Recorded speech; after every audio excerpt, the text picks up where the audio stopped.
सीमापुर गांव एक बहुत बड़े भूभाग में फैला हुआ है। सीमापुर के आसपास बहुत सारे गांव ऐसे हैं जहां हर साल बाढ़ आती है और उन गांवों के सभी लोग अपनी जान बचाने के लिए सीमापुर के लोगों से मदद लेते हैं। सीमापुर में राजू अपनी पत्नी रानी के साथ रहता है। ये दोनों बहुत ही दयालु हैं। जब भी किसी को मदद की जरूरत पड़ती है, दोनों हमेशा आगे आते हैं। मैं खेतों में जा रहा हूँ, तुम तब तक खाना बना लो। मैं खेत जोत कर आता हूँ और फिर हम दोनों साथ में खाना खा लेंगे। ठीक है, आप जाइए, मैं खाना पकाती हूँ। राजू अपने बैलों को लेकर खेतों की तरफ चला जाता है तो वहीं रानी किचन में चली जाती है और नाश्ता बनाने की तैयारी करने लगती है। आज कुछ मीठा भी बनाऊंगी, इनको मीठा बहुत पसंद है। रानी जल्दी जल्दी रोटी, सब्जी और खीर बनाती है। इसके साथ ही वो अलग से 2 बड़ी रोटियां भी बनाती है और सारा खाना लेकर अपने खेत में चली जाती है। खेत में पहुंचकर देखती है कि राजू कड़ी धूप में खेत की जुताई कर रहा है। रानी को देखकर राजू चौंक जाता है। अरे, तुम यहाँ कैसे? मैं खाना बना कर लाई हूँ। चलो, बैलों को खड़ा कर दो और पहले खाना खा लो। सुबह से भूखे हो। घर आकर खा लेता। यहाँ इस कड़ी धूप में आने की क्या जरूरत थी? अच्छा, और आप जो इस कड़ी धूप में काम कर रहे हैं उसका क्या? आप केवल अपने लिए तो मेहनत नहीं कर रहे हैं ना, तो मुझे भी आपका बराबर साथ देना चाहिए। अच्छा ठीक है, अब आ ही गई हो तो जाकर पेड़ की छांव में बैठ जाओ। मैं इस खेत को पूरा जोत लेता हूँ, फिर दोनों साथ में खाते हैं। बिल्कुल भी नहीं, आप बैलों को भी छांव में खड़ा कर दीजिए और हाथ धोकर खाना खाने के लिए बैठ जाइए। पर जब तक हम खाना खाएंगे तब तक इन बेचारे बैलों को बेमतलब खड़ा रहना पड़ेगा। आप उनकी चिंता मत कीजिए, मैं दोनों बैलों के लिए भी बड़ी बड़ी रोटियां बनाकर लाई हूँ, वो भी हमारे साथ खा लेंगे। रानी खाने की पोटली को पेड़ की छांव में रख देती है और राजू भी बैलों को छांव में खड़ा कर देता है। ये लीजिए, हाथ धो लीजिए। रानी बोतल का ढक्कन खोलकर राजू के हाथों पर पानी डालती है और राजू हाथ धोकर खाना खाने के लिए जमीन पर बैठ जाता है। रानी पोटली से बड़ी वाली रोटियां निकालकर दोनों बैलों को दे देती है। ये लो, तब तक तुम भी कुछ खा लो और आराम करो। बाद में मन लगा कर काम करना। रानी की बात पर दोनों बैल सर हिलाते हैं। ये देखकर रानी बहुत खुश होती है।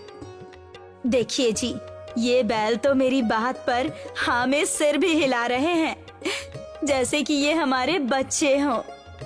अब बच्चों के जैसे इनका ख्याल रखती हो तो वो भी तो तुम्हारी बात मानेंगे ही ना। चलो आ जाओ।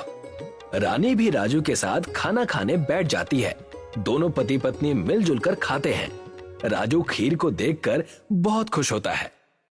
अरे वाह, तुमने तो आज मन ही खुश कर दिया। मुझे पता था आपको खीर जरूर पसंद आएगी, देसी घी के साथ जो बनाई है। खाना खाने के बाद राजू खेत जोतता है और फिर दोनों लोग अपने बैलों को लेकर घर के लिए चल पड़ते हैं। राजू और रानी की शादी को कई साल बीत चुके थे, पर अभी तक उन्हें कोई भी संतान नहीं थी। पर वो दोनों अपने बैलों को अपने बच्चों की तरह ही प्यार करते थे। मैं बैलों को पानी पिला कर आती हूँ, आप तब तक नहा लीजिए। इनके बैल भी बहुत समझदार थे। उन्हें कभी भी खूंटे पर बांधने की जरूरत ही नहीं पड़ती थी। बिना बंधे ही दोनों बैल चुपचाप गौशाला में रहते थे। रानी को अचानक जोर से बादल गरजने की आवाज आती है। लगता है जोरों की बारिश होने वाली है, कहीं फिर से कोई अनहोनी ना हो जाए। कुछ ही देर में पानी बरसने लगता है और देखते ही देखते मूसलाधार बारिश शुरू हो जाती है, जिससे सीमापुर के आसपास के गांवों में बाढ़ आ जाती है और वहां के लोग सीमापुर की तरफ भागने लगते हैं। वो देखिए जी, लोग हमारे गांव की तरफ आ रहे हैं। हमको घर में कुछ लोगों के रहने की व्यवस्था करनी पड़ेगी। हाँ, हम उन लोगों को अपने घर में शरण तो दे देंगे, पर खाने पीने का क्या होगा? तुम तो जानती हो कि हमारे पास सिर्फ 2 ही खेत हैं और उनमें केवल हम दोनों के लिए ही अनाज हो पाता है। आप चिंता मत कीजिए, जब ऊपर वाले ने हमें इतना काबिल बनाया है कि हम दूसरों को अपने घर में शरण दे सके, तो उन लोगों के खाने की व्यवस्था भी करवा ही देंगे। रानी घर की साफ सफाई करती है और कुछ लोगों को अपने घर पर रहने के लिए बुला लेती है। इन्हीं में से एक बूढ़ी औरत भी है। तुम्हारा भला हो बेटी, तुम इस मुसीबत के समय में हम लोगों की मदद कर रही हो। जो मुसीबत की घड़ी में काम ना आए वो पड़ोसी ही कैसा, और आप तो मेरी माँ की उम्र की हैं। आपकी सेवा करना तो मेरा धर्म भी है। भगवान तुम जैसी बेटी हर माँ को दे। रानी ने इन सबको अपने घर पर आश्रय तो दे दिया था, पर रात को जब खाना खाने का समय हुआ तब ये सभी लोग एक उम्मीद भरी नजर से राजू और रानी की तरफ देखने लगे। रानी अपने हिस्से का खाना बूढ़ी औरत को दे देती है। ये लीजिए, खाना खा लीजिए। आप बहुत भूखी लग रही हैं। मैं तो सच में भूखी हूँ बेटी, पर अगर ये खाना मैं खा लूंगी तो तुम भी आज रात भूखी रह जाओगी। आप चिंता मत कीजिए, मैं पानी पीकर काम चला लूंगी। आप ये खाना खा लीजिए। रानी और राजू दोनों ही अपने हिस्से का खाना घर आए शरणार्थियों को दे देते हैं, और वो ऐसा तब तक करते हैं जब तक कि उनके गांव में बाढ़ का पानी कम नहीं हो जाता। बेटी, तुम दोनों घर में अकेले ही हो क्या? तुम्हारी कोई संतान नहीं है? बुढ़िया की ये बात सुनकर रानी की आंखों में आंसू आ जाते हैं, और ये देखकर बूढ़ी अम्मा सब कुछ समझ जाती हैं। चिंता मत करो बेटी, माँ अन्नपूर्णा ने चाहा तो जल्दी ही तुम्हारी गोद भर जाएगी। वो बूढ़ी औरत रानी को एक सेब देती है। ये माँ अन्नपूर्णा के मंदिर का प्रसाद है बेटी। बाढ़ के समय ये मंदिर से बहकर मेरे पास आया था। शायद माँ अन्नपूर्णा ने ये तुम्हारे लिए ही भेजा है। इसको खा लो। तुम्हारे घर में माँ के आशीर्वाद से संतान जरूर पैदा होगी। रानी माँ अन्नपूर्णा का नाम लेकर उसे खा लेती है, और फिर कुछ ही महीनों बाद रानी माँ बन जाती है और उनके घर में एक सुंदर सी बेटी पैदा होती है। जो दूसरों का भला करता है, भगवान उस पर हमेशा अपनी कृपा बनाए रखते हैं। मुझे तो लगता है कि ये सब उस बूढ़ी अम्मा के सेब और माँ अन्नपूर्णा के आशीर्वाद से हो पाया है। हाँ हाँ जरूर, हमारी बेटी पर माँ अन्नपूर्णा का आशीर्वाद है। देखना, बड़ी होकर ये भी कोई नेक काम जरूर करेगी। राजू और रानी घर में बेटी के आने से बहुत खुश थे। अब तो जैसे मानो उनकी दुनिया ही पूरी हो गई थी। दोनों हर समय बेटी का खुद से भी ज्यादा ख्याल रखते थे।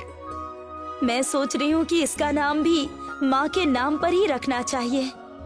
हाँ, ठीक कहा तुमने, ताकि जब भी हम अपनी बेटी को पुकारेंगे तो हमारे मुंह से माँ का नाम खुद ब खुद लिया जाएगा। अनु नाम कैसा रहेगा? अच्छा है। क्यों अनु? नाम तो ठीक रखा है ना तुम्हारे पापा ने? अनु नाम सुनते ही अनु हंसने लगती है, जिससे रानी और राजू दोनों बहुत खुश हो जाते हैं। अब धीरे धीरे अनु बड़ी हो जाती है। जब से अनु पैदा हुई है, हम दोनों ने खेत पर ध्यान देना ही छोड़ दिया है।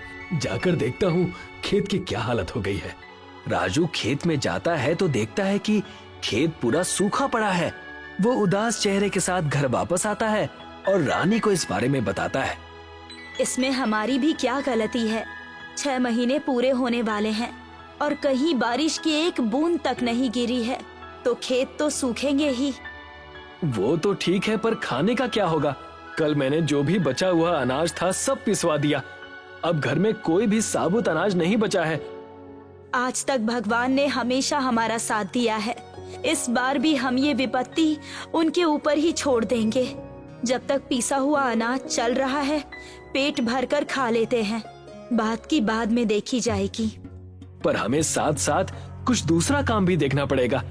इस तरह हाथ पर हाथ धरे भी तो नहीं बैठ सकते। राजू और रानी दोनों काम की तलाश में निकल पड़ते हैं, और जब बहुत देर तक वापस नहीं आते तो अनु को भूख लग जाती है।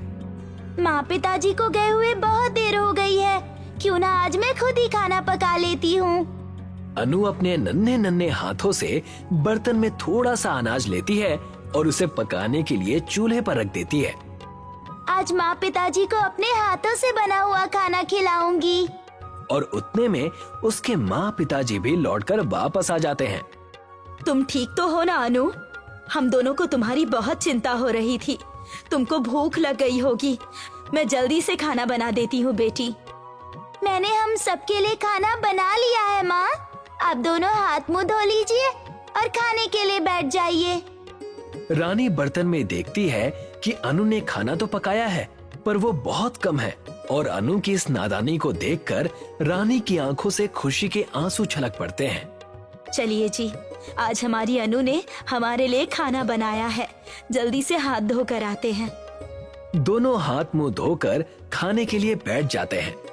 आप दोनों हमेशा मुझे अपने हाथों से खाना खिलाते हो। आज आप थके हुए हो, इसीलिए आज मैं आप दोनों को अपने हाथों से खाना खिलाऊंगी। अनु थाली में खाना लेकर अपने हाथों से एक एक निवाला लेकर अपनी माँ को खाना खिलाने लगती है, पर 2 निवाला खाने के बाद रानी का पेट भर जाता है। अनु, मेरा पेट भर गया बेटी, अब अपने पिताजी को खिलाओ। 2 निवालों से कैसे पेट भर गया? तुम ऐसा इसलिए कह रही हो ना ताकि मेरे लिए खाना कम ना पड़ जाए? नहीं, मैं सच कह रही हूँ। 2 निवालों से ही मेरा पेट भर गया है। लगता है हमारी अनु के हाथों में माँ का कोई आशीर्वाद है। आपको भरोसा नहीं है तो आप खुद खाकर देख लीजिए। अनु अपने हाथों से अपने पिताजी को भी एक एक करके 2 निवाले खिलाती है, और 2 निवाले खाने के बाद उसके पिताजी का भी पेट भर जाता है। तुम तो सच कह रही थी, मेरा भी पेट 2 निवालों में ही भर गया। ये क्या है अनु बेटी, तुमने ये खाना कैसे पकाया है? मैंने तो वैसे ही पकाया जैसे माँ पकाती है। जैसे भी पकाया हो, हमारी अनु को माँ का आशीर्वाद प्राप्त है। अब बहुत समय से बारिश ना होने की वजह से सीमापुर गांव में सूखा पड़ जाता है, और सभी गांव वालों के घरों में खाने के लिए अनाज नहीं बचता है। पूरे गांव में अनाज के लिए हाहाकार मचा हुआ है। मैं सोच रहा हूँ कि क्यों ना गांव वालों को अपने घर पर खाने का निमंत्रण दिया जाए। लेकिन हमारे यहाँ सिर्फ 2 या 3 दिनों तक का ही अनाज बचा हुआ है। भूल गई अनु के हाथों का खाना। हम पूरे गांव के लिए अनु के हाथ से खाना बनवाएंगे। राजू सभी गांव वालों को अपने घर पर खाने का आमंत्रण देने जाता है, और घर में अनु अपने हाथों से खाना बनाने लगती है। कुछ ही देर में खाना बनकर तैयार हो जाता है, और राजू भी सभी गांव वालों के साथ घर पहुंच जाता है। आप सभी बैठ जाइए, आज मेरी बेटी आप सभी को अपने हाथों से खाना परोसेगी। सभी लोग खुश होकर खाने के लिए बैठ जाते हैं। अनु सबको पत्तल देती है, पर जब वो उनके पत्तल में खाना डालती है तो ये देखकर सभी गांव वाले हैरान हो जाते हैं। ये क्या मजाक है राजू, तुमने यहाँ बुलाकर हमारा अपमान किया है। हम लोग भूखे जरूर हैं, पर भिखारी नहीं है। ये क्या है? ऐसा लग रहा है कि हमको भीख दी जा रही है। नहीं नहीं, ऐसा नहीं है, कृपया करके आप लोग कुछ गलत न समझे। आप माँ अन्नपूर्णा का नाम लेकर खाना शुरू कीजिए। जैसे ही आपको खाना कम पड़ेगा, मैं और खाना दे दूंगी। शुरू करने के लिए भी तो थाली में खाना होना चाहिए ना। ये तो 2 निवाले से ज्यादा है ही नहीं। आप 2 निवालों से शुरू कीजिए, बाकी अनु फिर से देगी आप सभी को खाना। सभी लोग खाना शुरू करते हैं, पर जैसे ही वो दूसरा निवाला खाते हैं, सबका पेट भर जाता है। किसी को और चाहिए? मेरा तो पेट भर गया। मेरा भी पेट भर गया। सभी लोगों का पेट भर गया था। ये देखकर सभी लोग हैरान भी थे। ये क्या है राजू, हम सभी का पेट 2 ही निवालों में कैसे भर गया? हमारी अनु को माँ अन्नपूर्णा का आशीर्वाद है। उसके हाथों से सिर्फ 2 निवाले खाने से भी पेट भर जाता है। सभी लोग अनु को माँ अन्नपूर्णा का अवतार मानते हैं और उसके पैर छूकर आशीर्वाद लेते हैं। जब तक गांव में अनाज की समस्या खत्म नहीं होती, तब तक अनु अपने हाथों से ही सभी को खाना बनाकर खिलाती है। भागलपुर गांव में रंजीत रहता था। गांव में सूखा पड़ने की वजह से वो पूरी तरह से जमींदारों के कर्ज में डूब चुका था। पूरे गांव से रंजीत कर्जदार हो गया था। अनपढ़ और नाकामयाब होने की वजह से रंजीत शहर जाकर गांव वालों से छुपकर भीख मांगकर अपना गुजारा करता था। अपने गांव से निकलते ही भिखारी के वेश में आकर वो शहर चला जाता। भगवान के नाम पर दे दो बेटा, बहुत बूढ़ा हो गया हूँ, गरीब भी हूँ। ठीक ठाक तो दिख रहे हो, जाकर काम क्यों नहीं कर लेते? बेटी अगर कुछ देना है तो दो, वरना रास्ता नापो। रंजीत हमेशा ऐसा ही करता। हमेशा गांव से शहर आकर सड़कों और तरह तरह की जगहों पर भीख मांगता और अपने दिन की कमाई करके गांव चला जाता। जमींदार साहब, वो देखिए, वहाँ से रंजीत आ रहा है। उससे अपने खेत का ब्याज मांग लीजिए, वरना कल सुबह फिर से भाग जाएगा। तुमने सही कहा।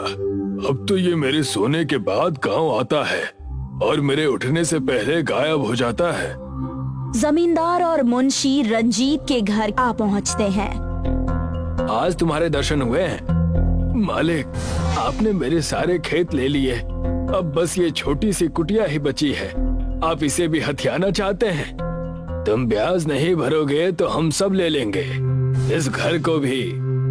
ये लीजिए आपके ब्याज के पैसे, और अगले महीने मैं पूरे पैसे देकर अपना खेत छुड़ा लूंगा। रंजीत के हाथ में पैसे देखकर दोनों भौचक्के रह गए। जमींदार ने पैसे लिए और घर की चौखट से गुस्से से चला गया। इसके पास इतने पैसे आए कहाँ से? और भाव ताव से तो पता चल रहा है कि ये कोई गांव का बड़ा साहब हो। और बातें तो ऐसी कर रहा था कि ये सारी जमीनें खरीद लेगा हमसे। और ऐसा ही सिलसिला चलता रहा। रंजीत हमेशा गांव से सुबह शहर के लिए वेश बदल कर निकल जाता और शहर जाकर फिर से भिखारी बनकर भीख मांगकर पैसे जमा करता। एक दिन जमींदार अपनी पत्नी मंगला को शहर में समंदर दिखाने के लिए लेकर गया हुआ था। वहां जाकर जमींदार ने देखा कि रंजीत भीख मांग रहा था। तुम मुझे एक दोगे, भगवान तुम्हें 10,000 देगा। अच्छा, तो ये है तुम्हारा नया खेत। गांव में बड़े ठाट बाट से घूमते हो और यहाँ आकर भीख मांगते हो। कृपा करें मालिक, कृपा करें, ऐसा ना करें। मैं ये बस अपना घर चलाने के लिए करता हूँ। मैंने आपके पूरे पैसे इकट्ठे कर लिए हैं और मैं जल्द से जल्द आपके पास आने ही वाला था। तुम बस गांव चलो और वहाँ चलकर देखना, तुम्हारा रहना दुश्वार हो जाएगा। जमींदार और मुंशी ने मिलकर पूरे गांव वालों को ये बात बता दी। रंजीत जहाँ कहीं भी जाता, लोग उसे भिखारी कहकर शर्मिंदा करते। अरे वो देखो, गांव के सबसे बड़े भिखारी गांव में आ रहे हैं।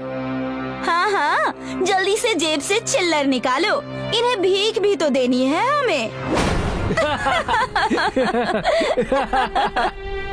पूरे गांव से रंजीत अपने भिखारी होने के ताने सुन सुनकर थक हार कर परेशान होकर भागलपुर गांव छोड़कर चला जाता है।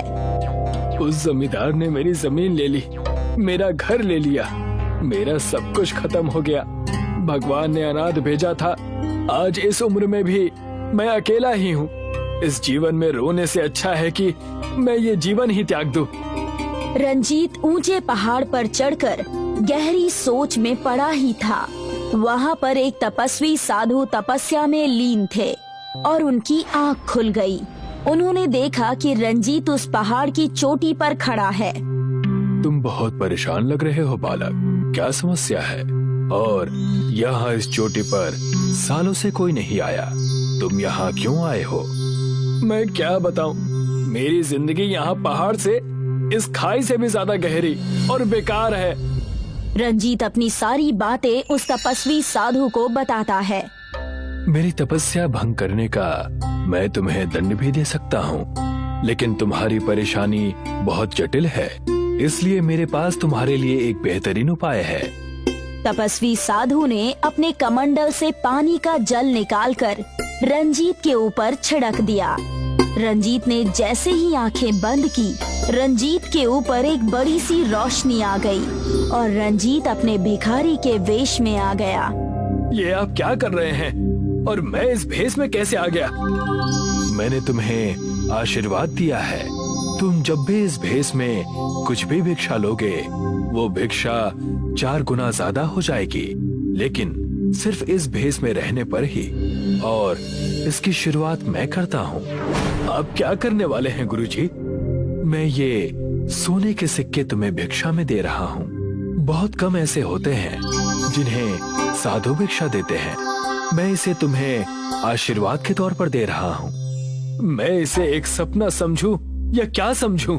ये मेरे साथ भगवान ने कैसा खेल खेला है, मुझे कुछ समझ में नहीं आ रहा। जैसे ही तपस्वी साधु ने एक सोने का सिक्का दिया, रंजीत के भिखारी के वेश में होने के कारण वो सिक्का 4 गुना ज्यादा हो गया। रंजीत की आंखें उन सिक्कों को देखकर हैरान हो गई।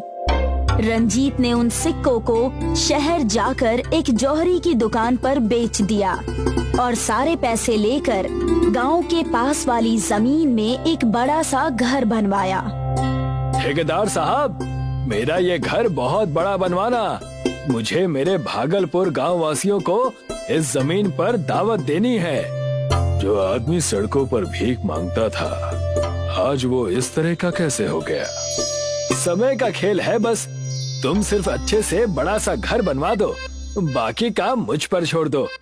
बड़ा सा घर बनाकर रंजीत भागलपुर गांव वालों से अपने बेइज्जती का बदला लेना चाहता था। रंजीत को जो भी शहर में भीख देता, तपस्वी साधु के कृपा से वो 4 गुना ज्यादा हो जाता। देखते ही देखते रंजीत भिखारी से अमीर बन गया। लेकिन रंजीत का सारा व्यवहार भिखारी जैसा ही था। उसने अपने बड़े से घर में एक बड़ी सी दावत रखी और उसने जमींदार, मुंशी और सारे गांव वालों को बुलाया। उसने अपना नाम छुपाकर सारे गांव वालों को न्योता दिया। सुनो सुनो सुनो, भागलपुर गांव के पास जो बड़ा सा महल बना है, वहाँ के मालिक ने पूरे भागलपुर वासियों को दावत पर बुलाया है। सुनो सुनो सुनो। जमींदार साहब, मैंने अंदर जाकर उस महल को देखा। वो बहुत बड़ा महल है, हमें चलना चाहिए। वहाँ जाकर हमें भी फायदा हो सकता है। अच्छा, तब तो हमें जरूर चलना चाहिए।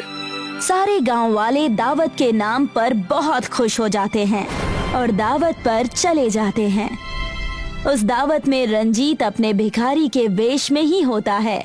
उसे वहाँ देखकर जमींदार और मुंशी कहते हैं, तुम यहाँ भी आ गए? घर बसा नहीं कि भिखारी पहले ही आना शुरू? आने दो मालिक, आने दो। अच्छी भीख मिल जाएगी ना यहाँ पर। जमींदार और मुंशी की बात सुनकर वहाँ पर ठेकेदार आ जाता है और वो कहने लगता है, जिसे आप भिखारी समझ रहे हैं, ये बड़ा सा महल उनका ही है। ये क्या बकवास है? ठेकेदार, तुम होश में तो हो? मैं सच कह रहा हूँ, ये महल मैंने ही बनाया है और ये रंजीत जी का ही महल है। लेकिन ऐसे कैसे? ये तो शहर में भीख मांगा करता था और आज इतने बड़े महल का मालिक रंजीत कैसे हो गया? तब वहाँ रंजीत कहता है, मैं तो बस अपने हालातों की वजह से भीख मांगा करता था, लेकिन आप सब अपने कर्मों से मांग रहे हैं। सब कुछ होते हुए भी तुम्हारे पास कुछ नहीं है। मेरे पास कुछ ना होकर भी अब सब कुछ है। रंजीत की बात सुनकर दोनों बहुत उदास हुए और सारे गांव वाले शर्मिंदा हो गए और रंजीत से माफी मांगने लगे। लेकिन उसके बाद भी रंजीत शहर जाकर भीख मांगकर अपनी जिंदगी जीता था। पालनपुर नाम का एक खुशनुमा गांव था। वहाँ के लोग बड़े ही काबिल और पढ़े लिखे थे। प्रेमलाल अपनी पत्नी और बच्चों के साथ पालनपुर में रहता था। बाकी गांव वालों की तरह वो मेहनती और काबिल नहीं था। गांव का कोई कोना नहीं बचा था जहां प्रेमलाल ने उधार ना मांगी हो। इसलिए गांव वालों ने उसका नाम प्रेमलाल से उधारी लाल रख दिया था। उसकी पत्नी माधुरी भी उसके उधार लेने से बहुत परेशान थी। अजी, कहाँ गए? मैं कब से आपको आवाज लगा रही हूँ। हाँ भाग्यवान आया। अरे मैं हमेशा तुम्हारे साथ ही तो हूँ। आपके यहाँ साथ रहने से कुछ नहीं होगा। आपको जाकर बाहर काम भी करना पड़ेगा। और वैसे भी पूरा गांव उधारी के ताने मार मार के हमारा जीना हराम कर रखा है। अरे अब क्या हो गया?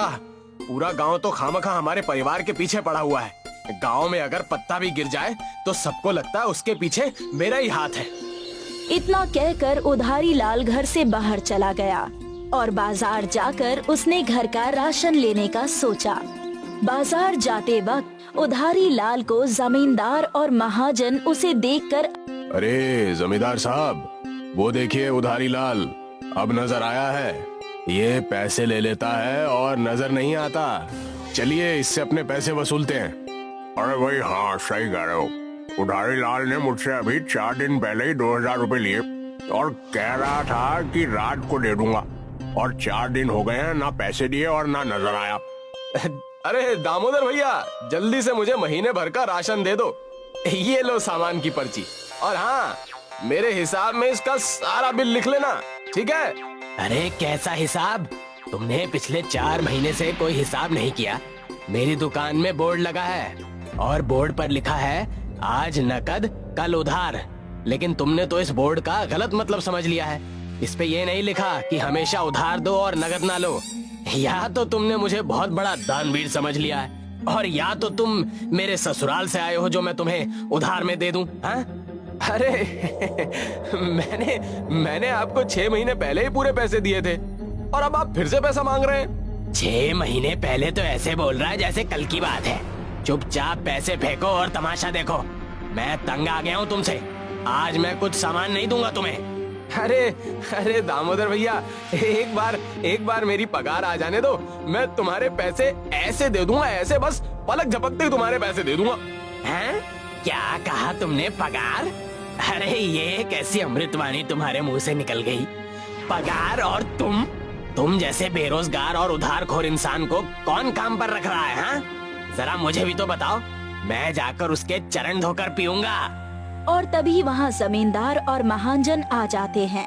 अरे देखो, आज चांद आखिरकार निकल ही आया। बड़ी खरीदारी हो रही है, क्या बात है? उधारी लाल, अब किस बेचारे ने तुम्हें उधार दे दिया? अरे दूसरों की बातें छोड़ो, हमें तो ऐसा लग रहा है कि दामोदर ने ही उधारी दे दी है।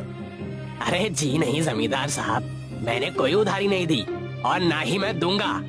जमींदार और महाजन ने उधारी लाल को बहुत ताने मारे और वो दुकान से बिना सामान लिए ही चला गया। तभी उसी वक्त गांव से एक ज्योतिष आ रहे होते हैं। उधारी लाल उन्हें देखकर उनकी ओर बढ़ जाता है। ज्योतिष को देखते ही उधारी लाल उनसे पूछने लगता है, ज्योतिष जी, बड़े दिनों बाद आपका गांव में आना हुआ। आप इतने दिनों तक कहाँ थे? उधारी लाल, तुम यहाँ? वो सब ठीक है, लेकिन मैं कोई उधार नहीं देने वाला। अरे मैं उधार मांगने नहीं, मैं तो बस ये चाहता हूँ कि आप मेरा हाथ देख लें और मुझे बताइए कि इन सारी समस्याओं का हल कब और कैसे होगा। समस्या का हल तो मिल जाएगा, लेकिन तुम्हें पता है ना कि बिना कुछ दक्षिणा लिए मैं हाथ नहीं देखता। आप इसकी कोई तरकीब बताइए, मैं तुरंत आपको दक्षिणा दे दूंगा। और ज्योतिष जी उधारी लाल का हाथ देखकर तुरंत उसकी समस्या का समाधान बता देते हैं। उधारी लाल, अब तुम समझ लो कि तुम्हारा समय अच्छा आने वाला है। बस तुम्हें अच्छी लगन और निष्ठा से कुछ दिन मेहनत करनी है, बस। हुजूर, ऐसा क्या करना होगा मुझे? सबसे पहले जाकर तुम झूठ बोलकर उधार लेना छोड़ दो, और जिनसे भी उधार लिया है तुम उनसे जाकर माफी मांगो और अच्छे आदमी बनकर दिखाओ, और अपनी मेहनत के पैसों से पूरे गांव को अपने दम पर दावत देकर दिखाओ। अच्छा, ठीक है ज्योतिष जी, मैं ऐसा ही करूंगा। चलो लाओ मेरी दक्षिणा। मैंने आज तक किसी का उधार नहीं चुकाया, लेकिन मैं आपका उधार जरूर चुकाऊंगा। आपको जरूर आपकी दक्षिणा मिलेगी। अरे मैं दुनिया को उल्लू बनाता हूँ, ये उधारी लाल तो मेरा ही उल्लू सीधा कर गया। उधारी लाल ज्योतिष जी की बात सुनकर वहाँ से चला जाता है और घर जाकर अपने बच्चों और पत्नी से ये सारी बातें बताता है। कोई बात नहीं जी, आपको अपनी गलती का एहसास हो गया, यही बहुत है। आप जाके गांव वालों से माफी मांग लीजिए। उधारी लाल पूरे गांव में जाकर सबसे माफी मांगता है और उनके पैसे उन्हें वापस देने का वादा करता है। जमींदार और महाजन इस बात से दुखी थे। उन्होंने उधारी लाल के सामने एक शर्त रखी। देखो, माफी और वादे से कुछ नहीं होगा। जब तक तुम हमारे पूरे पैसे वापस ना कर दो और पूरे गांव को दावत ना करवा दो, हम गांव वाले तुम्हें माफ नहीं करेंगे। उधारी लाल शर्त सुनकर संकट में पड़ जाता है और ज्योतिष जी के पास समस्या लेकर पहुंच जाता है। ज्योतिष जी उधारी लाल को चिंतित देखकर उससे पूछते हैं, क्या हुआ उधारी लाल? अब मुझे किस तरह से लूटने आए हो? मेरा मतलब है कि किस चीज की उधारी लेने आए हो? क्यों परेशान हो? क्या बाधा आ गई? हाँ, और उधारी लाल ज्योतिष जी को अपनी सारी समस्या बता देता है और उनसे इस समस्या का हल मांगता है। देखो उधारी लाल, मैं तुम्हें उधार तो नहीं दूंगा, लेकिन मैं तुम्हें अपने साथ रखकर तुम्हारी एक मदद जरूर करूंगा। तुम यहाँ रोज आकर मेरे कामों में मेरा हाथ बटाओ तो मैं तुम्हें महीने की 10,000 रुपए तनख्वाह दूंगा। ठीक है जी हुजूर, मुझे मंजूर है। मैं कभी उधारी नहीं लूंगा और आपके यहाँ काम भी करूंगा और सबका उधार चुका दूंगा, पक्का। इसी तरह उधारी लाल ज्योतिष जी के साथ काम करके गांव वालों के कर्जे चुकाकर सबको दावत देता है और अपने परिवार के साथ खुशहाल जिंदगी जीता है। तमिलनाडु का कन्याकुमारी दक्षिण भारत के बिल्कुल अंतिम छोर पर स्थित है। इसके आगे विशाल हिंद महासागर है जो आगे जाकर बर्फीले अंटार्कटिका महाद्वीप को स्पर्श करता है। ये कहानी कन्याकुमारी के पास स्थित पुटुसपुर नाम के गांव में रहने वाले अब्दुल की है। अब्दुल बकरे पालने का काम करता था। उसके पास छोटे बड़े कुल मिलाकर 20 बकरे बकरियां थे। पहचान के लिए अब्दुल ने उनके ऊपर सफेद पेंट से नंबर लिख रखे थे। पापा, बकरा नंबर 15 से उसका पेंट छूट रहा है। मैं स्कूल से चौक लेकर आई हूँ, क्या मैं बकरे पर नंबर लिख दूँ? हाँ सकीना बेटी, लिख दो। सकीना जब बकरे पर नंबर लिखने चली गई तो अब्दुल की बीवी हमीदा अब्दुल से बोली, सकीना की फीस जमा होगी और गयास भी मोबाइल के लिए रो रहा है। बकरा नंबर 13 बड़ा हो गया है, आप इसे बेच आइए, हमें पैसों की जरूरत है। ठीक है, मैं आज शाम को मोहित भाई के पास जाऊंगा। जब कोई बकरा बड़ा हो जाता तो अब्दुल बकरे को किसी मटन शॉप वाले के पास बेच आता। आओ अब्दुल आओ, आज क्या माल लेकर आए हो? आज का माल एकदम कड़क है, इसके मुझे 15,000 रुपए तो मिलने ही चाहिए। इस बकरे के 15,000 नहीं मिल सकते, ऐसे बकरे तो 7-8 हजार में बिकते हैं। फिर भी तुम जान पहचान के आदमी हो तो मैं तुम्हें 10,000 दे दूंगा, इससे ज्यादा कोई इस बकरे की कीमत नहीं देने वाला। अब्दुल ने बकरा 10,000 में बेच दिया। वो पेठे की मिठाई और पैसे लेकर घर पहुंचा। कितने में बिका बकरा? मोहित भाई ने 10,000 दिए हैं। मोहित आपको कम दाम देता है, आप किसी और दुकानदार के पास क्यों नहीं जाते? मोहित भाई अपनी जान पहचान के आदमी हैं, वो ठीक ही कीमत देते होंगे। 10,000 में सकीना की फीस और गयास का मोबाइल दोनों काम हो जाएंगे क्या? 3,000 मेरे पास है, 13,000 में दोनों काम हो जाएंगे। बच्चों को ये पेठा बांट दो। अब्दुल जब भी कोई बकरा बेचता उसे अफसोस भी होता, क्योंकि बकरे को पालते पालते उससे लगाव हो जाता था। लेकिन बेचना अब्दुल की मजबूरी थी। घोड़ा अगर घास से दोस्ती करे तो खाएगा क्या? अब्दुल का मकान बहुत पुराना और जर्जर था। रात में जब सभी लोग सो रहे थे तो तेज बारिश के कारण छत से एक बड़ा टुकड़ा गयास के पैर पर आ गिरा। गयास के पैर में बहुत चोट आई और घर की छत में एक छेद हो गया। गयास के पैर के इलाज में काफी पैसे खर्च हो गए। मैं कब से कह रही थी कि मकान की मरम्मत करा लो, आखिर लेने के देने पड़ ही गए। अब इलाज में भी पैसा खर्च हुआ जा रहा है और ये छेद भी बंद करना पड़ेगा। मेरे पास पैसे कहाँ थे जो मैं मकान की मरम्मत करा लेता? फिर इस पुराने मकान में पैसा लगाना बेवकूफी है, ये कभी भी गिर सकता है। आप किसी भी तरह पैसे कमाइए, लेकिन जल्द से जल्द नए घर का इंतजाम करिए, वरना हमारे सिर पर छत भी नहीं रहेगी।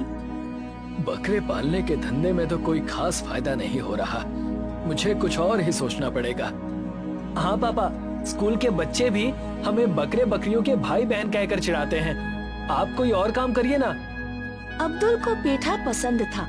उसने सोचा, क्यों ना मैं पेठे की मिठाई बेचूं? मैं कन्याकुमारी जाऊंगा और वहाँ पर पेठे बनाकर बेचूंगा। लेकिन आपको पेठा बनाना भी तो नहीं आता। तो मैं किसी दुकान पर काम करके पेठा बनाना सीख लूंगा। पापा, आपको पेठा बनाना सीखने के लिए कहीं काम करने की जरूरत नहीं है। उस दिन आप पेठा लाए थे ना, तो मैंने YouTube पर पेठा बनाने की विधि देखी थी। अब्दुल ने सारे बकरे बकरियों को बेच दिया और कन्याकुमारी जाकर पेठा बनाने का सामान खरीदा और दुकान पर बेचना शुरू कर दिया। पेठा कितने रुपए किलो है? सिर्फ 200 रुपए किलो। मेरे बच्चे रंगीन पेठा खाते हैं। क्या आपके पास रंगीन पेठा है? अभी तो नहीं है बाबूजी, लेकिन जल्द ही उपलब्ध हो जाएगा। धीरे धीरे अब्दुल की बिक्री बढ़ती है और उसकी दुकान शहर में अब्दुल पेठा वाला के नाम से मशहूर हो जाती है। जब अब्दुल के पास पैसे इकट्ठे हो जाते हैं तो वो अपना नया घर बनवा लेता है। बच्चों, तुम्हारी परीक्षाएं खत्म होने के बाद हम श्रीलंका घूमने जाएंगे। अब्दुल का परिवार जब श्रीलंका घूमने गया तो वो अपने साथ अपनी दुकान का पेठा भी ले गए। उन्होंने श्रीलंका के लोगों को फ्री में पेठा खिलाया। बताइए भाई साहब, हमारा पेठा कैसा है? आपके पेठे का स्वाद तो वाकई गजब है। हमारे यहाँ अली नाम का एक आदमी पेठा बेचता है, लेकिन आज मुझे पता चला कि अली के पेठे में तो कोई स्वाद ही नहीं है। अब्दुल के परिवार ने भी अली का पेठा खाकर देखा। छी, ये तो कड़वा रहा है, इसे तो निगला भी नहीं जा रहा है। पापा, कन्याकुमारी में तो आपकी दुकान फेमस हो ही चुकी है। वो दुकान नौकरों को सौंप कर आप यहाँ पर अपनी दुकान शुरू कीजिए। तुमने ठीक कहा सकीना, अब हम अपने बिजनेस को श्रीलंका में फैलाएंगे। अब्दुल ने भारत से ही पेठा मंगाया और श्रीलंका में कारोबार शुरू किया। श्रीलंका में भी अब्दुल का व्यापार तेजी से फैलने लगा। अली का पेठा अब लोगों ने सूंघना भी बंद कर दिया। अली एक दिन अब्दुल के पास गया। भाई साहब, तुम अपने पेठे को कैसे तैयार करते हो? मैं तुम्हारा तरीका सीखना चाहता हूँ। तुम्हारा स्वागत है दोस्त, मैं तुम्हें हर चीज बहुत अच्छे से दिखाता और समझाता हूँ। अली ने अब्दुल के पेठा तैयार करने का पूरा प्रोसेस देखा। उसे बात समझ में आ गई कि फर्क बस हरे पेठे की क्वालिटी का है। अब्दुल भाई, तुम इतनी अच्छी क्वालिटी का हरा पेठा क्यों इस्तेमाल कर रहे हो? लो क्वालिटी का पेठा इस्तेमाल करो, लागत कम आएगी, मुनाफा अधिक होगा। नहीं, मैं ऐसा नहीं कर सकता। मैं अपने ग्राहकों को अच्छी से अच्छी क्वालिटी का माल उपलब्ध कराना चाहता हूँ। तुम्हें भी अपने पेठे की क्वालिटी सुधार लेनी चाहिए। देखो, अगर तुम और मैं दोनों लो क्वालिटी का पेठा इस्तेमाल करेंगे तो किसी को क्वालिटी के बारे में पता ही नहीं चलेगा। हम दोनों का फायदा होगा। तुम कहो तो मैं अपने इंपोर्टर से तुम्हारी बात करा दूं। वो तुम्हें सस्ता हरा पेठा उपलब्ध करा देगा।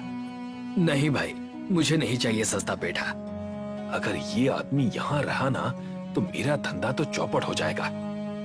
अली ने एक औरत को कुछ रुपए दिए और उसे अब्दुल के पास भेजा। मेरे पास पैसे नहीं हैं, लेकिन मेरा मिठाई खाने का बहुत मन कर रहा है। क्या आप मुझे अपना पेठा खिला देंगे? हाँ बहन जी, आप जितना चाहे खा सकती हैं। अल्लाह की दुआ से आपके खाने से मेरे माल में कोई कमी नहीं होगी। आपकी आवाज तो पेठे की तरह मीठी है। आप मुझे बहन जी मत कहिए, मेरा नाम रसीली है। आप मुझे इसी नाम से बुलाइए ना। मैं आपसे अकेले में मिलना चाहती हूँ। क्या आपके पास फुर्सत है? अली का प्लान था कि रसीली अब्दुल को फंसा लेगी और गलत झूठे इल्जाम लगाकर उसे बदनाम करके जेल भिजवा देगी, लेकिन अली का प्लान सफल नहीं हो पाया। अब्दुल ने रसीली की बातों से उसे भांप लिया और सख्ती से कहा, मैं एक शादीशुदा आदमी हूँ, इसीलिए मैं तुमसे अकेले में नहीं मिल सकता। वहाँ किसी औरत की दाल नहीं गलने वाली, तुम कुछ और उपाय करो। अली अपनी जान पहचान के एक मंत्री के पास पहुँचा। मंत्री जी, एक अब्दुल नाम के भारतीय ने मेरी नाक में दम कर रखा है। आप किसी तरह कोई कानूनी अड़ंगा लगाकर उसे वापस तमिलनाडु भिजवा दीजिए। भारत सरकार से अच्छे रिश्ते रखना फिलहाल हमारी मजबूरी है। भारत सरकार हर तरह से हमारी मदद कर रही है। इस समय किसी भारतीय व्यापारी को कष्ट देना उचित नहीं होगा। तुम अपने स्तर पर कुछ उपाय कर लो। अली क्रोधित हुआ और अपने घर पहुंचा। क्या हुआ? आजकल आप इतने परेशान क्यों रहते हैं? अब मेरी परेशानी में तुम क्या कर लोगी? तुम्हें तो बस गहने और अच्छे कपड़े चाहिए। गहने और अच्छे कपड़े चाहने में बुरा ही क्या है? लेकिन तुम अपनी परेशानी का कारण तो बताओ, हो सकता है मैं कुछ समाधान दे पाऊँ। अली ने पत्नी को समस्या बताई। मेरा भाई शाहरुख अंटार्कटिका की यात्रा पर जा रहा है। उस आदमी को जहाज में बैठाकर अंटार्कटिका में फेंकवा दो। वहाँ बर्फ ही बर्फ है, ठिठुर कर वहीं मर जाएगा। अली का साला जिस दिन अंटार्कटिका जा रहा था, उससे एक दिन पहले अली ने कुछ नकाबपोश गुंडों के द्वारा अब्दुल को उठवा लिया। अब्दुल के हाथ पैर बांधे और आंखों पर पट्टी बांधकर जहाज पर लेटा दिया। अली का साला अब्दुल को बर्फीले अंटार्कटिका महाद्वीप पर फेंक आया, जहाँ दूर दूर तक सिवाय बर्फ के और कुछ भी नहीं था। किसी तरह अब्दुल ने अपनी आंखों की पट्टी हटाई। ये मैं कहाँ आ गया हूँ? यहाँ तो बहुत ठंड है, बहुत भूख लग रही है। यहाँ तो कुछ खाने को भी नहीं मिल रहा। तभी अब्दुल को अपने पीछे से किसी के गुर्राने की आवाज आई। अब्दुल के पीछे एक सफेद भालू खड़ा था। भालू अब्दुल के पीछे पड़ गया और अब्दुल को इधर उधर दौड़ाने लगा। हे अल्लाह, अब ये आफत कहाँ से आ गई? अब्दुल को ठंडे पानी की नदी में कूदना पड़ा। तब सफेद भालू ने अब्दुल का पीछा छोड़ा। ये भालू कुछ तो खाता ही होगा। अगर मैं इसके पीछे पीछे जाऊं तो मुझे खाना मिल सकता है। अब्दुल भालू के पीछे पीछे गया। भालू एक दूसरे भालू के पास पहुंचा जो जमीन पर पड़ा हुआ था। जमीन पर पड़े भालू के पेट पर एक घाव था जिससे खून बह रहा था। मुझे उस भालू की मदद करनी चाहिए। अब्दुल डरते हुए घायल भालू के पास पहुंचा और अपने कपड़ों का इस्तेमाल करके भालू की पट्टी की। अब अब्दुल के पास पहनने के लिए शर्ट भी नहीं थी। हे अल्लाह, मेरी मदद करो। तभी अब्दुल के सामने एक देवी प्रकट हुई। मैं बर्फ की देवी आइसनो हूँ और यहाँ के प्राणियों की देखभाल करती हूँ। हर साल यहाँ शिकारी आते हैं और भालुओं का शिकार करते हैं। तुमने एक घायल भालू की मदद की, मैं तुमसे बहुत खुश हूँ। इसलिए मैं तुम्हें एक उपहार देना चाहती हूँ। देवी ने अब्दुल को एक छड़ी दी। इस छड़ी को बर्फ से स्पर्श कराना। बर्फ उसी चीज में बदल जाएगी जिसकी तुम्हें जरूरत होगी। मैं कन्याकुमारी से आया हूँ। सबसे पहले मैं बर्फ की नाव बनाकर घर जाऊंगा, लेकिन घर पहुँचने के बाद इस छड़ी का कोई उपयोग नहीं रह जाएगा, क्योंकि कन्याकुमारी में तो बर्फ होती ही नहीं है। तुम उसकी चिंता मत करो। मैं हर अमावस्या की रात 12 बजे तुम्हें यहाँ से एक बड़ा बर्फ का टुकड़ा भेज दिया करूँगी। अब्दुल अपने मन में नाव का ध्यान करते एक बड़े बर्फ के टुकड़े से छड़ी को स्पर्श कराता है। बर्फ का टुकड़ा नाव में बदल जाता है। अब्दुल नाव से यात्रा करता हुआ कन्याकुमारी पहुंचा। पापा, आप कहाँ चले गए थे? हमने आपको बहुत बार फोन किया। बेटा, किसी ने मुझे अंटार्कटिका पहुंचा दिया था, लेकिन अब सब ठीक है। तुम्हें, सकीना को और तुम्हारी माँ को जिस चीज की भी जरूरत हो, वो मुझे एक कागज पर लिख कर दे दो। अमावस की रात को अब्दुल समुद्र तट पर जाकर खड़ा हो गया। उसने देखा एक बड़ा सा बर्फ का टुकड़ा तैरता हुआ उसकी तरफ चला आ रहा है। अब्दुल ने उस बर्फ के कई टुकड़े किए और उसने बर्फ से ही पेठा बनाया। उस पेठे में वही स्वाद था जो उसके हाथ से तैयार पेठे में होता था। बर्फ के भारी टुकड़ों से उसने अपने लिए कार भी बनाई। कुछ दिनों बाद अब्दुल श्रीलंका गया। इस बार वो अपनी दुकान पर एक महंगी कार में पहुंचा। अली उसको देखकर चौंक गया। शाहरुख, क्या तुमने अब्दुल को अंटार्कटिका पर नहीं छोड़ा था? मैंने तो उसे वहीं छोड़ा था। तो फिर वो वापस कैसे लौट आया? मुझे क्या पता, बिना जहाज के समुंदर पार करके वो कैसे यहाँ तक पहुँच आया। अब्दुल के पास अब पेठे की कोई कमी नहीं थी। वो बर्फ से जितना चाहे उतना पेठा तैयार कर लेता था। उसकी कोई लागत भी नहीं आती थी। और अब्दुल भाई कैसे हो? बढ़िया हूँ अली, तुम सुनाओ। मैं भी ठीक ही हूँ। आपके पेठे की क्वालिटी तो और भी शानदार हो गई, एकदम शीशे की तरह पारदर्शी, बिल्कुल बर्फ की तरह। तुमने ठीक पहचाना, मैं ये पेठा बर्फ से ही तैयार कर रहा हूँ। पेठा बर्फ से तैयार कर रहे हो? इसका क्या मतलब है? अब्दुल ने अली को बर्फ और जादुई छड़ी के बारे में बताया। तो अब्दुल भाई, वो छड़ी आप कुछ दिनों के लिए मुझे भी दे दीजिए, मैं भी बर्फ से पेठा तैयार कर लूंगा। मैं वो छड़ी तो तुम्हें नहीं दे सकता, क्योंकि अगर तुमने वो कहीं गुम कर दी तो मेरा बहुत नुकसान हो जाएगा।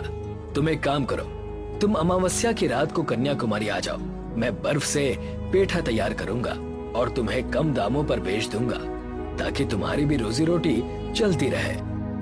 मैंने इसे अंटार्कटिका मरने के लिए भेजा, लेकिन ये तो वरदान लेकर वापस लौटा और अब मुझ पर ही दया कर रहा है। मैं अंटार्कटिका जाकर उस देवी से जादुई छड़ी लेकर आऊंगा।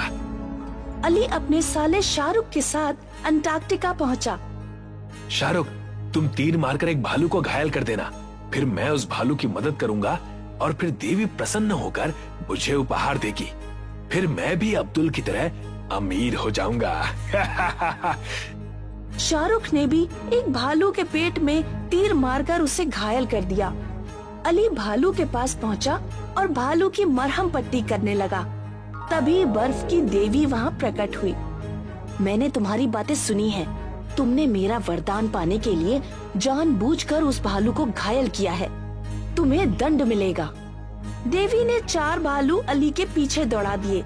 अली अपनी जान बचाने के लिए ठंडी नदी में कूद गया। अरे कोई मुझे यहाँ से बाहर निकालो, ये भालू तो मुझे निकलने ही नहीं दे रहे हैं। मुझे माफ कर दो देवी, मुझे यहाँ से बाहर निकालो, मुझे घर जाना है। इस तरह अली ने अपनी करनी का फल भुगता। कोल्हापुर के एक शहर में संवाद अपनी बीवी और बच्चों के साथ रहता था। कोल्हापुर में सूखा और गर्मी होने के कारण लोग ज्यादातर अपने घरों में रहते थे। इतनी गर्मी है, लग रहा है नर्क में हूँ। क्या आप भी हमेशा नरक और बहकी बहकी बातें करते रहते हैं? कुछ दिनों की बात है, सब कुछ ठीक हो जाएगा। ये तुम पिछले 1 महीने से कह रही हो। आज खाना खा लो, कल तो हमें खाना भी नहीं मिलने वाला। काश दूसरे गांव और कस्बों की तरह हम भी खुश होते।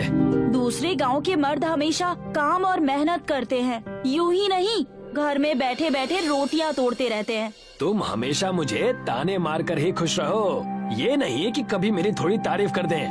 तारीफ करने लायक कोई काम भी तो कर लो।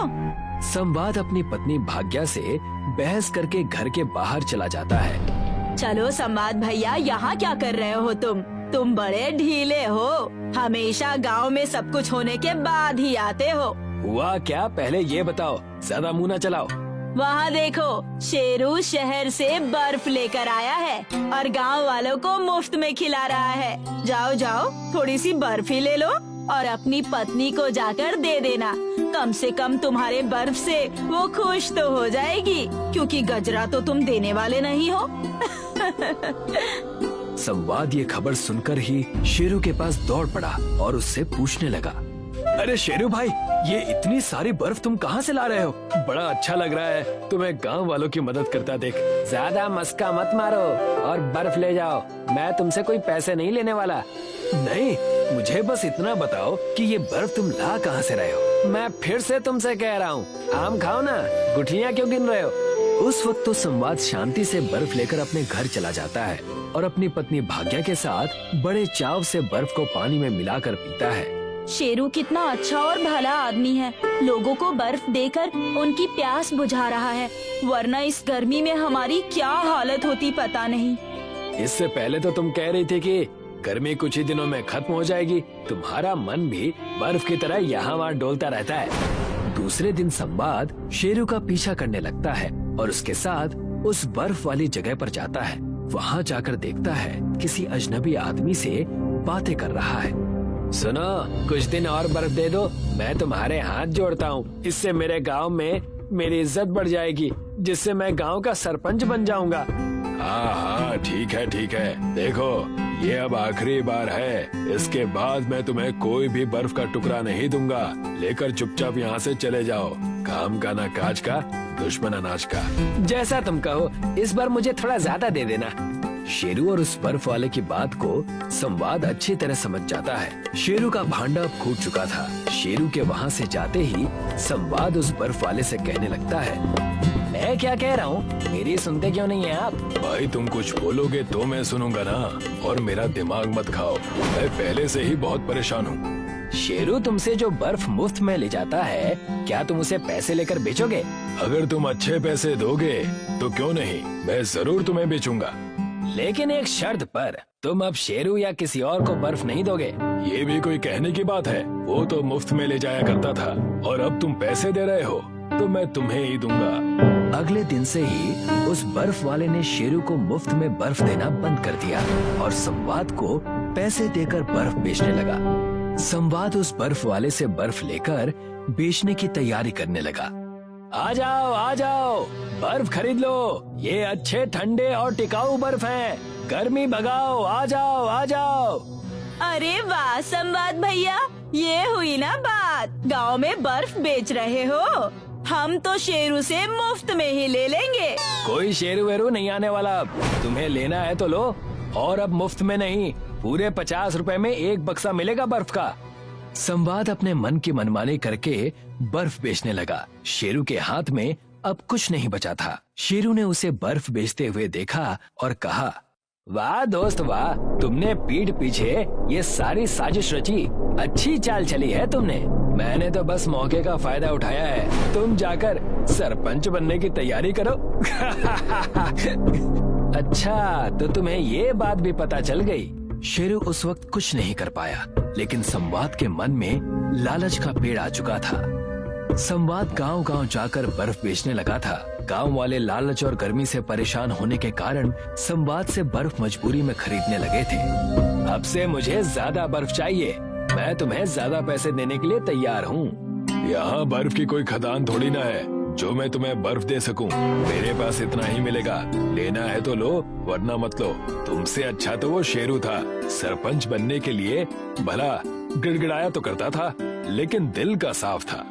संवाद ज्यादा पैसे के लालच में बर्फ में गंदा पानी मिलाया करता था ताकि बर्फ ज्यादा बढ़ जाए। तालाब से पानी लेकर उस बर्फ वाले को दे दिया करता था, जिससे बर्फ बढ़े और वो ज्यादा पैसे कमा सके। आप इतने सारे बर्फ ला कहाँ से रहे हैं? कल गांव के कुछ लोग उस बर्फ के पानी को पीकर बीमार हो गए। मेरा तो बड़ा जी घबरा रहा है।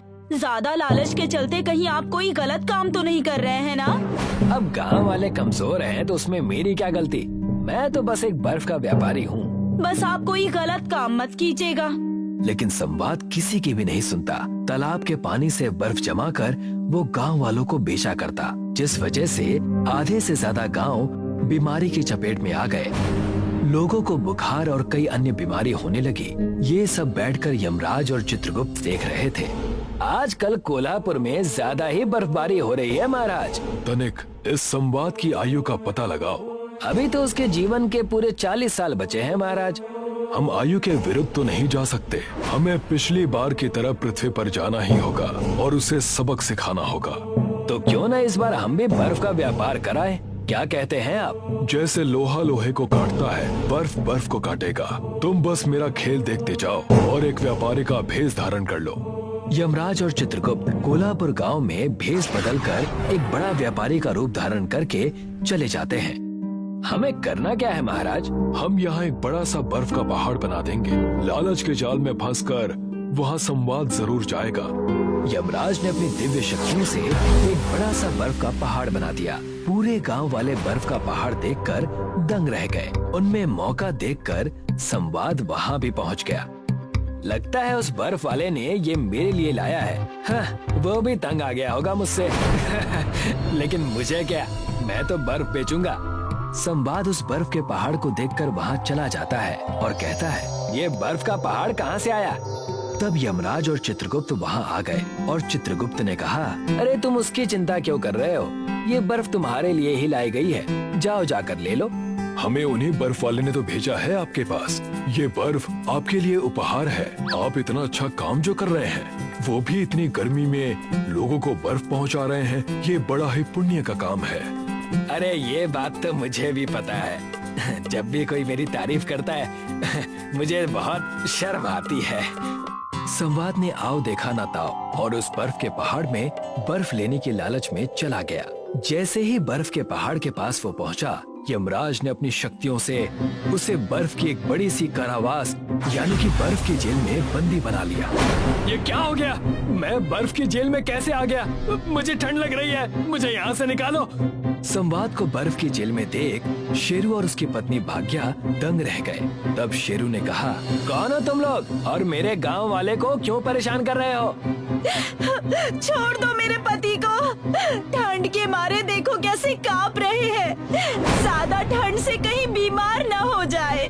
तब जाकर गांव वालों को दिखाने के लिए यमराज और चित्रगुप्त अपने असली अवतार में आ जाते हैं और कहते हैं, मैं यम हूँ, यमलोक का यमराज। और मैं हूँ चित्रगुप्त। यमराज और चित्रगुप्त को उनके असली अवतार में देख गांव वाले डर गए। शेरू और भाग्या ने उन्हें नतमस्तक होकर कहा, आप हमारे गांव क्यों आए हैं और आपने मेरे पति को ये कड़ी सजा क्यों दी है? दंड का पात्र संवाद स्वयं है। तब जाकर यमराज और चित्रगुप्त ने सारी सच्चाई गांव वालों के सामने रखी। मुझे छोड़ दो, ठंड के मारे मेरे प्राण निकल रहे हैं। मैं अपनी सारी गलती मानता हूँ, मैं ऐसा कभी नहीं करूँगा। कृपा करें महाराज, आप देव हैं, आप सब कुछ हैं। मेरे पति के प्राण बख्श दीजिए महाराज, मैं विधवा नहीं होना चाहती।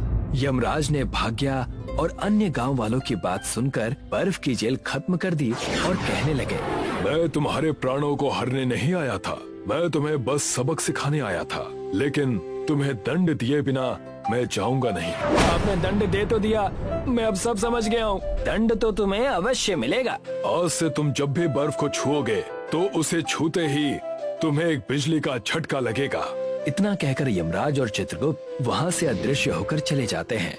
संवाद को उसकी सजा मिल गई और वो अपनी पत्नी के साथ शांति पूर्वक रहने लगा। गांव वालों ने शेरू को गांव का सरपंच घोषित कर दिया और सुखी सुखी रहने लगे।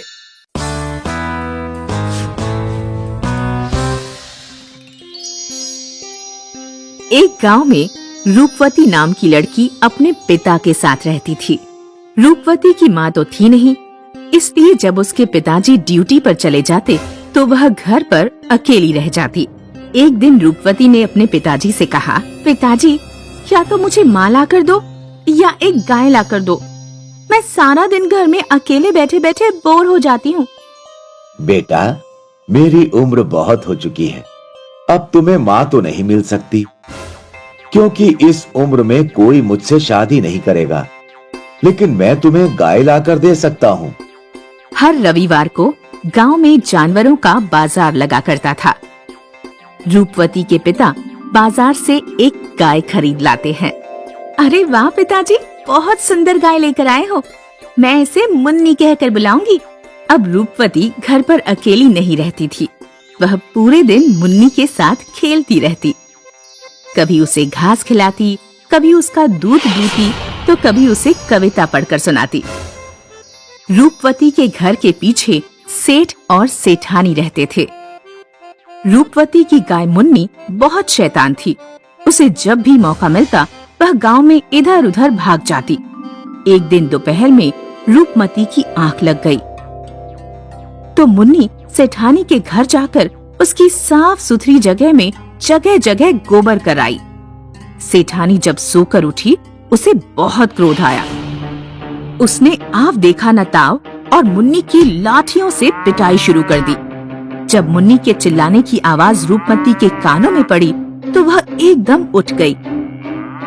रूपवती दौड़ती हुई सेठानी के घर पहुंची। अरे अरे अरे ताई रुक जाओ, ताई बेचारी मर जाएगी। ले जा इसे यहाँ से, अगर अगली बार इसने घर गंदा किया तो मैं इसे जिंदा नहीं छोड़ूंगी। रूपवती रोती हुई मुन्नी को लेकर घर आई। मुन्नी का एक सींग टूट गया था, लगता है अब इसे खूंटे से बांध कर रखना चाहिए। रूपवती मुन्नी की मरहम पट्टी करती है और एक खूंटा गाड़कर मुन्नी को खूंटे से बांध देती है। हाँ, अब मैं निश्चिंत होकर रह सकती हूँ, क्योंकि अब ये कहीं नहीं भाग पाएगी। एक दिन रूपवती के घर डाकिया पत्र लेकर आया। क्या हुआ बेटी, किसका पत्र है? पिताजी, शहर के चाचा का पत्र आया है। अगले महीने की 24 तारीख को प्रीति की शादी है। कुछ दिनों बाद रूपवती अपनी चचेरी बहन की शादी में जाती है। देख मुन्नी, बस 2 दिन की बात है। यह चारा रखा है, खा लेना, और यह पानी रखा है, इसे पी लेना। जब रूपवती और उसके पिता चले गए तो मुन्नी ने खींच खींच कर अपना खूंटा उखाड़ दिया और वह गांव में इधर उधर घूमने लगी। उसने देखा कि सेठ और सेठानी अपने घर में सो रहे हैं। मुन्नी उनके घर में घुसी और उन दोनों के मुंह पर गोबर कर दिया। 2 दिन बाद जब रूपवती घर लौटी तो उसने देखा खूंटा उखड़ा हुआ पड़ा है। पिताजी, मुन्नी कहाँ चली गई? दोनों मुन्नी को गांव में ढूंढने लगे। अरे चाचा, हमारी गाय देखी क्या? बेटा, तुम्हारी गाय को सेठ सेठानी ने पीट पीट कर मार डाला। रूपवती और उसके पिता को बहुत गहरा धक्का लगा। वे सेठ सेठानी के घर पहुँचे। ये मैं क्या सुन रहा हूँ सेठ जी? आपने हमारी गाय को मार डाला? हाँ, मार डाला। उसने हमारे मुंह पर गोबर कर दिया था, इसीलिए मार डाला। ये तुमने ठीक नहीं किया सेठ। मैं पंचायत में शिकायत करके तुम्हें सजा दिलाऊंगा। शिकायत विकायत से कुछ नहीं होगा। नियम ये है कि जानवर के बदले जानवर देना पड़ता है। मैंने तुम्हारे लिए नई गाय खरीदी है, वो देखो। हमारी गाय ऐसी मरगिल्ली नहीं थी। ये बूढ़ी गाय पता नहीं कहां से उठा लाए हो। देखो, ज्यादा चपड़ चपड़ मत करो। गाय के बदले मैं तुम्हें दे रहा हूँ, बस बात खत्म। मुझसे दुश्मनी लोगे तो ध्यान रखना, इकलौती बेटी है तुम्हारी। क्या करोगे तुम मेरा? बताना जरा। चल बेटी, ऐसे घमंडी लोगों के मुंह लगना बेकार है। रूपवती और रूपवती के पिता बूढ़ी गाय को ही अपने घर ले आते हैं। पिताजी, मुझे अपनी मुन्नी ही वापस चाहिए। बेटा, मुन्नी तो अब वापस नहीं आ सकती। हम इसी बूढ़ी गाय को प्यार से पालेंगे। रूपवती और उसके पिताजी कमजोर गाय की खूब देखभाल करते हैं। उसकी हालत में कुछ सुधार होता है। एक दिन रूपवती गाय का दूध दूने बैठी। पिताजी, जल्दी यहाँ आइए। गाय से दूध की जगह सोने का पानी निकल रहा है। अरे, ये कैसे हो सकता है? कुछ देर बाद सोना बाल्टी में जमकर ठोस सोने में बदल जाता है। मजा आ गया बेटा, ये तो सोना देने वाली गाय है। सोना देने वाली गाय की मदद से रूपवती जल्दी ही अमीर हो जाती है। अरे फूटे भाग्य हमारे, तुम कितने बेवकूफ हो। वह बूढ़ी गाय जिसे तुमने रूपवती को दे दिया था, सोने का दूध दे रही है। अगर वो गाय हमारे पास होती तो अब तक तो हम बहुत अमीर हो चुके होते। सेठ सोना देने वाली गाय को वापस लाने के बारे में सोचने लगा। उसने रविवार के बाजार से एक अच्छी गाय खरीदी और उसे लेकर रूपवती के घर पहुंच गया। क्या हुआ ताऊ जी, अब क्यों आए हो हमारे पास? पिताजी घर पर हैं बेटा? नहीं, ड्यूटी गए हुए हैं। मुझे अपनी बूढ़ी गाय वापस चाहिए। वो गाय मेरी माँ के समान है। तुम उसके बदले में ये स्वस्थ और अच्छी गाय ले सकती हो। अच्छा, अब जब हमने बूढ़ी गाय की सेवा करके उसे अच्छा कर दिया और वह सोने का दूध देने लगी, तो तुम्हें ये गाय वापस चाहिए? नहीं मिलेगी। सोच लो, तुम्हारे पिताजी के अलावा तुम्हारा इस दुनिया में कोई नहीं है। अगर उन्हें कुछ हो गया तो। रूपवती डर जाती है। सेठ सोना देने वाली गाय खोलकर ले जाता है। घर ले जाते ही वह दूध दूना शुरू करता है। अरे ये क्या? ये तो एक बूंद भी दूध नहीं दे रही। अरे आज तो दुआ जा चुका होगा, इसीलिए कल सुबह इसे दूना। उस रात सेठ और सेठानी सो जाते हैं। अगले दिन जब वे सोकर उठे तो उन्होंने देखा कि गाय ने पूरे घर में 2-2 फुट तक का गोबर कर दिया है। सेठ और सेठानी पलंग से उतरकर बाहर जाने की कोशिश करते हैं, लेकिन वे दोनों गोबर में गिर पड़ते हैं। उन दोनों का गोबर के अंदर दम घुट जाता है। तभी तो कहते हैं, जो दूसरों के साथ बुरा करता है उसका अंत भी बुरा ही होता है।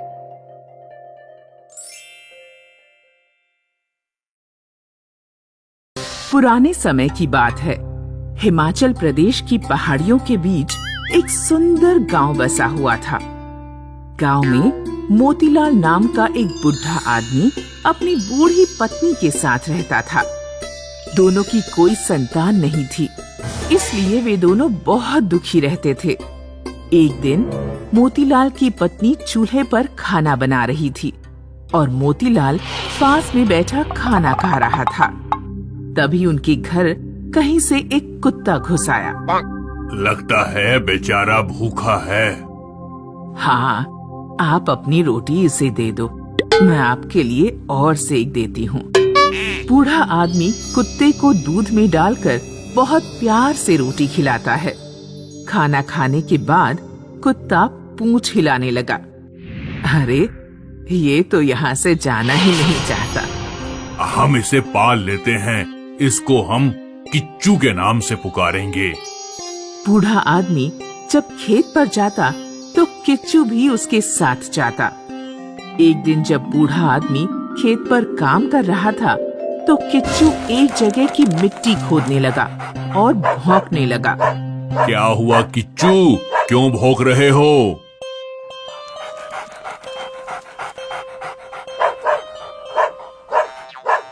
शायद ये यहाँ की जमीन खोदने के लिए कह रहा है। क्या है यहाँ पर?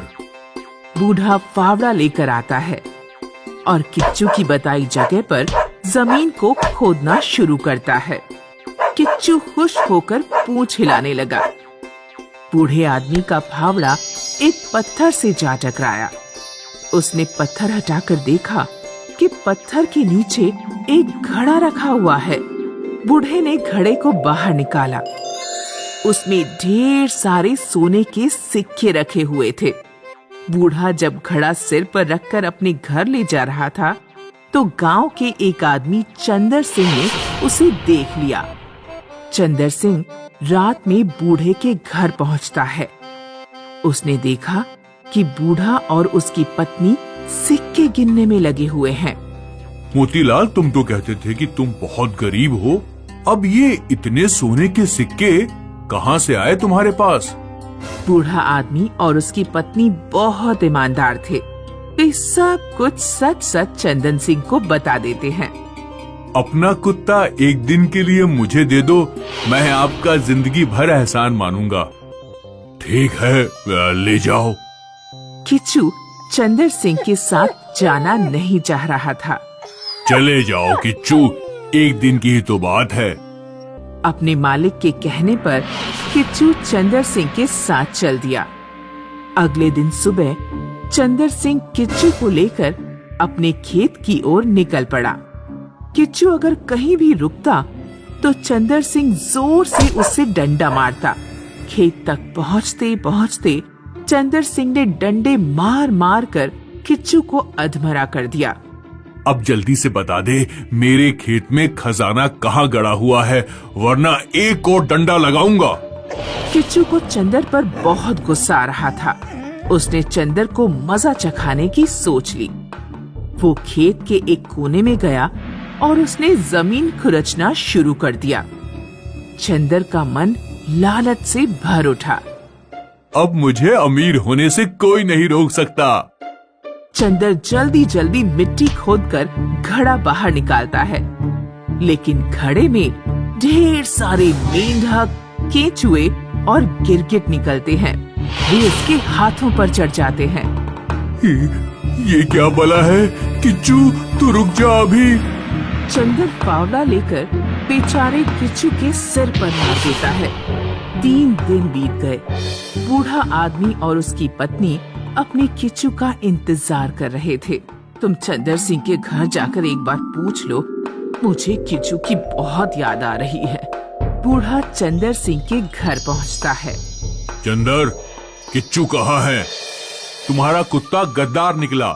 मैंने 3 दिन पहले उसे मारकर मेरे खेत में जो शीशम का पेड़ है वहाँ दफना दिया है। बूढ़ा और बूढ़ी किच्चू की मौत की खबर सुनकर बहुत रोते हैं।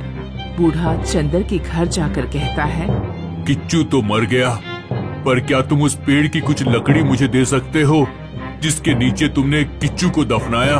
बूढ़ा शीशम के पेड़ की कुछ लकड़ी अपने घर ले आता है और उससे एक ओखली बना लेता है। बूढ़ी रोजाना ओखली में धान कूटती थी और किच्चू को याद करती। एक दिन जब बूढ़ी ने ओखली में धान कूटना शुरू किया तो ओखली में से ढेर सारी अच्छी अच्छी मिठाइयाँ और पकवान निकलने लगे। ये जरूर हमारे किच्चू की कृपा है। बूढ़ा और बूढ़ी गांव के गरीब लोगों के घर मिठाइयाँ और पकवान बांटते हैं।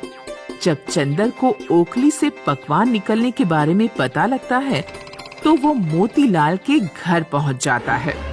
दद्दा, हमारे घर में खाने को नहीं है, जरा एक दिन के लिए अपनी ओखली हमें दे दे तो बड़ी कृपा होती। दयालु दंपत्ति चंदर को अपनी ओखली दे देते हैं। चंदर ओखली लेकर अपने घर पहुंचता है और अपनी पत्नी से कहता है, जल्दी से इसमें धान कूटना शुरू करो, आज तो बहुत बढ़िया माल पानी खाने को मिलेगा। चंदर की पत्नी लालच में भरकर ओखली को खोदना शुरू करती है, लेकिन ओखली से मिठाइयों और बढ़िया चीजों की जगह भैंस का गोबर, कीचड़ निकलने लगते हैं। ये क्या है? चंदर को गुस्सा आ जाता है। वो बूढ़े की ओखली जलते हुए चूल्हे में झोंक देता है। अगले दिन बूढ़ा चंदर के घर ओखली मांगने आता है। ये गोबर और कीचड़ देख रहे हो, तुम्हारी ओखली से निकली है। मैंने तुम्हारी ओखली चूल्हे में जला दी। बूढ़े आदमी को बहुत दुख हुआ। ओखली जला दी? चलो कोई बात नहीं, उसकी राख ही मुझे दे दो, वही मेरे किच्चू की निशानी होगी। लगता है ये बुढ़ा उस कुत्ते के चक्कर में सठिया गया है। चंदर 2 मुट्ठी राख एक थैली में भरकर बूढ़े को दे देता है। बूढ़ा घर लौटकर अपनी पत्नी के पास बैठ जाता है। ओखली कहाँ गई? ओखली जल गई, अब हमारे पास केवल ये राख बची है। हवा का एक झोंका आता है और बूढ़े की मुट्ठी से थोड़ी सी राख उड़कर उसकी बगिया में चली जाती है।